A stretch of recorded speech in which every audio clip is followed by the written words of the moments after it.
दोस्तों, मैं doctor Zaheer Abbas, allergy asthma specialist और चेस्ट फिजिशियन। हर साल हम 5 मई को वर्ल्ड अस्थमा डे मनाते हैं। इसी सिलसिले में मैं आपको कुछ अस्थमा की जानकारियाँ दूंगा। अगर हम पूरी दुनिया की बात करें तो पूरी दुनिया के अंदर 300 मिलियन यानी 30 करोड़ लोग अस्थमा से पीड़ित हैं। ये बीमारी इतनी खतरनाक है कि इसकी वजह से ये सीरियस ग्लोबल हेल्थ प्रॉब्लम है और ये हर उम्र के अफराद के अंदर, हर उम्र के व्यक्तियों के अंदर ये बीमारी दिखाई देती है। इसका इम्पैक्ट इतना सीरियस है कि इससे लोगों के रोजगार जाते हैं और cost of treatment of asthma की बीमारी का खर्च इससे बढ़ जाता है। अगर घर में किसी छोटे बच्चे को अस्थमा है तो घर के सारे फैमिली मेंबर्स की लाइफ डिस्टर्ब हो जाती है। तो इसका एक कहीं ना कहीं किसी न किसी दर्जे में साइकोलॉजिकल इम्पैक्ट देखा गया है। दोस्तों, 2016 के अंदर एक स्टडी की गई थी कि इसका हेडिंग था global burden of asthma and India's contribution. तो इसमें ये देखा गया था प्रिवेलेंस ऑफ अस्थमा यानी अस्थमा कितने फीसद लोगों में है, उसके बाद अस्थमा के वजह से कितने मौतें होती है और अस्थमा के वजह से कितने लोग अपाहिज होते हैं यानी यानी कि कितने लोगों का काम डूबता है, कितने लोग काम काज नहीं कर पाते हैं और कितना इसका कॉस्ट बर्डन होता है। तो हमारे मुल्क का इसके अंदर कंट्रीब्यूशन ये देखा गया कि 43% लोगों की मौतें अस्थमा के वजह से हुई थी और इसका कंट्रीब्यूशन हमारा नंबर 1 पर था कि दुनिया में सब में ज़्यादा मौतें अस्थमा के वजह से हमारे मुल्क में हुई थी। अस्थमा क्या है दोस्तों? अस्थमा एक ग्रीक लफ्ज़ है जिसका मतलब है पैंटिंग मतलब हाँफना। इसमें अक्सर ये देखा गया है कि सांस की नालियों पर आने वाली सूजन ये एक इन्फ्लेमेशन यानी सूजन है। तो ये सांस की नालियों पर आने वाली सूजन, इसमें कई सारे सेल्स और सेलुलर एलिमेंट जो है तो हिस्सा लेते हैं और सांस की नाली इससे सिकुड़ जाती है। ये सिकुड़ने की वजह से मरीज में जो है तो काफ़ी सारी निशानियां देखने को मिलती है, जिससे सूखी खांसी आना, खासकर रात के वक्त या सुबह के वक्त सूखी खांसी आना, खांसी की वजह से रात में नींद से जागना, सीने में जकड़न महसूस होना, सीने में से सीटी जैसी आवाज़ आना, सांस फूलना और खांसी। ये इस तरह से खांसी होती है कि मरीज को ऐसे लगता है कि आप उसकी जान निकल जाएगी। और ये खांसी खांसी की दवाई से भी ये खांसी अच्छी नहीं होती दोस्तों। और कुछ सीजनल वेरिएशन यानी कोई मौसम के बदलाव की वजह से तकलीफ होना और सुबह में और शाम में ज़्यादा तकलीफ होना, सीजनल वेरिएशन मैंने बताया आपको। और कुछ सारी चीज़ें जैसे अस्थमा को बढ़ावा देने वाली चीज़ें यानी ट्रिगर फैक्टर यानी धूल और धुआं, इनके कांटेक्ट में आने की वजह से सांस की प्रॉब्लम होना यानी अस्थमा बढ़ना। अब इसमें अस्थमा को बढ़ावा देने वाली चीज़ें कौन कौन सी है दोस्तों? तो सब में पहले मैं आपको बताऊंगा कि जो मच्छर की अगरबत्ती हम घर में जलाते हैं, एक मच्छर की अगरबत्ती जलाना मतलब 100 सिगरेट पीने के बराबर है। हाँ दोस्तों, ये साबित हो चुका है। दूसरा, घर में खुशबू वाली अगरबत्ती लगाना, धूप अगरबत्ती जलाना, ये सभी चीज़ें अस्थमा को बढ़ावा देने वाली चीज़ें हैं। दूसरी चीज़ के बारे में मैं बताऊंगा हाउस डस्ट माइट। ये नाम का एक कीटाणु हमारे घर में अक्सर पाया जाता है। ये फर्ड ब्लैंकेट यानी बालों वाली रजाइयाँ, रग्स, कारपेट में ये ज़्यादा किस्म में पाए जाते हैं। उसके साथ साथ ये पुराने ओल्ड फर्नीचर, कारपेट और बच्चों के सॉफ्ट खिलौने में ये पाया जाता है। और ये जब कभी भी ये कीटाणु मरता है तो इसकी जो शरीर के अलग अलग हिस्से होते हैं ये हमारे सांस के नालियों में जाते हैं और सांस के मरीज को तकलीफ देह साबित होते हैं। तीसरी वजह मैं आपको बताऊंगा पोलन ग्रेन्स यानी फूलों के छोटे छोटे जर्रे एक जगह से दूसरे जगह हवा के जरिए जाते हैं।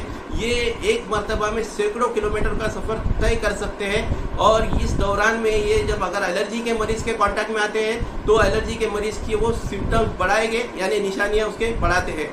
चौथी वजह होम वॉल डैम्पनेस यानी जहाँ कहाँ भी घर में गीली दीवारें हैं या वॉश बेसिन है उसके नीचे गीली दीवारों में जो होने वाली फफूंद यानी फंगस होता है, ये एक ट्रिगर फैक्टर है अस्थमा के मरीजों के लिए। इसके बाद 5वीं वजह मैं बताऊंगा आपको इंडस्ट्रियल से निकला हुआ धुआं और डीजल व्हीकल से निकला हुआ धुआं, इससे भी अस्थमा के मरीजों को काफ़ी तकलीफ होती है। डीजल व्हीकल से डीजल एग्जॉस्ट पार्टिकल जनरेट होते हैं जो कि एलर्जी के मरीजों के लिए काफ़ी खतरनाक साबित होते हैं। सीजनल वेरिएशन की बात हम करेंगे। सीजनल वेरिएशन यानी मौसम में बदलाव, होने वाला बदलाव। तो जब कभी भी बदली चाहती है या बारिश का मौसम होता है, इस मौसम में मरीज को, अस्थमा के मरीज को तकलीफ होना शुरू हो जाती है और ये एक ट्रिगर फैक्टर माना जाता है। अब आप एक वजह एक और ये भी है कि एलर्जिक राइनाइटिस जिन जिन मरीजों को है, मतलब बार बार छींके आना, नाक से पानी जाना, नाक में खुजली आना, आंखों में खुजली आना, आंखें लाल होना, ये तकलीफ जिन मरीजों में देखी गई है, ये मरीज अगर वक्त पे इन पर काबू नहीं पाया गया तो ये बाद में इन मरीजों में अस्थमा होने की तादाद और अस्थमा होने के चांसेस काफ़ी बढ़ जाते हैं। आखिरी एक फिनोटाइप यानी एक किस्म है अस्थमा की कि एक्सरसाइज इंड्यूस अस्थमा। आज लोग बच्चों में बहुत से मरतबा देखा जाता है कि जब भी बच्चा एक्सरसाइज यानी खेलने जाता है या भागता है तो उसको सांस लगना शुरू हो जाती है या उसको अस्थमा का अटैक आता है, तो उसको एक्सरसाइज इंड्यूस अस्थमा कहते हैं। ऐसे तो बहुत सारी किस्में अस्थमा की देखी गई है जिसको फिनोटाइप्स ऑफ अस्थमा कहते हैं, जिसको GERD इंड्यूस अस्थमा एक है, एसिडिटी बढ़ने की वजह से होता है, ओबेसिटी इंड्यूस अस्थमा है, उसके बाद एक कुछ दर्द की गोलियां अगर आप लेते हो तो उसकी वजह से भी अस्थमा बढ़ जाता है। तो ये मुख्तलिफ किस्म जो है तो किस्में अस्थमा की देखी गई है दोस्तों। अब हम देखेंगे कि अस्थमा का इलाज कैसे किया जाए। अस्थमा का इलाज जनरली अस्थमा में खींचने के लिए पंप दिए जाते हैं और खींचने के पंप की वजह से ये फ़ायदा होता है कि इसमें दवाइयों की मात्रा काफ़ी कम होती है, डायरेक्ट फेफड़ों के अंदर जाती है। अगर आप गोली लोगे तो ये पहले पेट में जाएगी, फिर खून में जाएगी और खून से फिर फेफड़ों में जाएगी, तो ये इफेक्ट करने से पहले साइड इफेक्ट क्रिएट करती है और इसमें पंप की दवाइयों के अंदर ये डायरेक्ट फेफड़ों के नालियों पे अंदर जाकर असर करती है। तो अब ये क्यों लेना चाहिए? अगर किसी व्यक्ति को, अगर किसी आदमी को कोई जख्म हो गया है तो हम उसे गोली देंगे या मरहम लगाएंगे? तो जी हाँ बिल्कुल दोस्तों कि हम उसको मरहम लगाएंगे क्योंकि वो डायरेक्ट जाकर उसके जिल्द पर असर करेगा। वैसे ही अगर किसी की आँख आई हो तो हम उसे गोली देंगे या उसे आई ड्रॉप देंगे, तो बिल्कुल हम उसे आई ड्रॉप देंगे क्योंकि ये लोकली जाकर इफेक्ट करेगा। उसी तरह से हम इसी अस्थमा के मरीजों में पंप की दवाइयाँ इसलिए देते हैं कि ये डायरेक्ट जाके फेफड़ों में असर करती है, फेफड़ों के नालियों की सूजन कम करती है और मरीज को बेहतरीन लगता है, मरीज की तकलीफ कम होती है। इसका जो डोज है माइक्रोग्राम में होता है, गोलियों का डोज मिलीग्राम में होता है, यानी बहुत कम मात्रा दवाइयों की लगती है। इसका कोई भी साइड इफेक्ट नहीं होता है दोस्तों।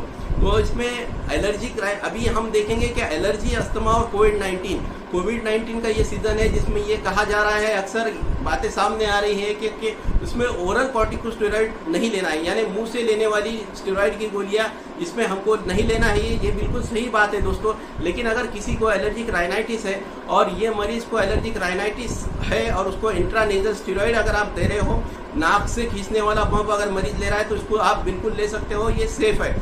अस्थमा के अंदर हम दो किस्म की दवाइयाँ देते हैं, दो किस्म के पंप इसमें दिए जाते हैं। एक होता है कंट्रोलर मेडिसिन, कंट्रोलर पंप, और दूसरा होता है रिलीवर मेडिसिन। तो कंट्रोलर मेडिसिन आपको सुबह शाम बिला नागा लेना है, जिससे आपकी सांस की नालियों की सूजन कम हो जाएगी और आपको अस्थमा का अटैक नहीं आएगा।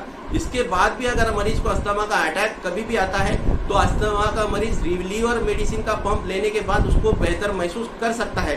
लेकिन रमज़ान की होने की वजह से रिलीवर मेडिसिन दिन में लेना, ये आपको तहकीक करके इसके बारे में आपको जो है तो अपने उलमाओं से पूछ कर ही ये काम आपको करना है। इस साल 5 मई को हम वर्ल्ड अस्थमा डे मनाएंगे और इस साल का इस थीम है इनफ अस्थमा डे। आपने मुझे काफ़ी ध्यान से सुना, मैं आप सभी का शुक्रगुजार हूँ। Thank you.